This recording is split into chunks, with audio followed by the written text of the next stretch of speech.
వెంకయ్య నాయుడు గారు, ఈ దేశంలో మీరు చూసిన ఎత్తులు పల్లాలు అనేకం చూశారు. రాజకీయాల్లో ఓ రాజకీయ కార్యకర్తగా, విద్యార్థి నేత నుంచి రాజకీయ కార్యకర్తగా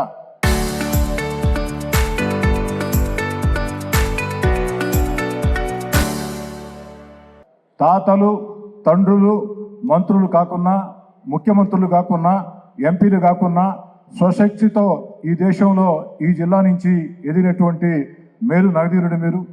అనేక సంక్షోభాలు చూశారు, అనేక మంది రాజకీయ నేతలను చూశారు, అనేక మంది పారిశ్రామికవేత్తలను చూశారు. రాజకీయాల్లో మీరు అంటారు ప్రత్యర్థుల్ని పోటీదారులుగా భావించాలని.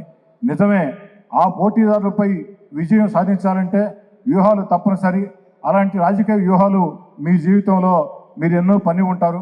అందుకే భావితరాలకి గుర్తుండేలా నేను మిమ్మల్ని కోరుకునేది, వెంకయ్య నాయుడు గారు పూర్తి సత్యాలతో కూడిన, కఠోర వాస్తవాలతో కూడిన ఆత్మకథని రాయాలని చెప్పని రెండు చేతులు జోడించి వెంకయ్య నాయుడు గారికి అభ్యర్థన చేస్తూ, మరో మాట, అవకాశం ఉంటే, మీకు నా మీద నమ్మకం ఉంటే, ఆత్మకథ రచయితగా అవకాశం నాకు ఇవ్వాలని, పుస్తకాలు చదివే అలవాటు నాకుంది కాబట్టి ఆ యొక్క ఆత్మకథలంటే నాకు చాలా చాలా ఇష్టం. ఆత్మకథ వచ్చినప్పుడు ఆత్మకథలో నిజం ఎంత అవాస్తవం ఎంత ఉందో కూడా బేరీజు వేసుకునే అలవాటు కూడా నాకుంది.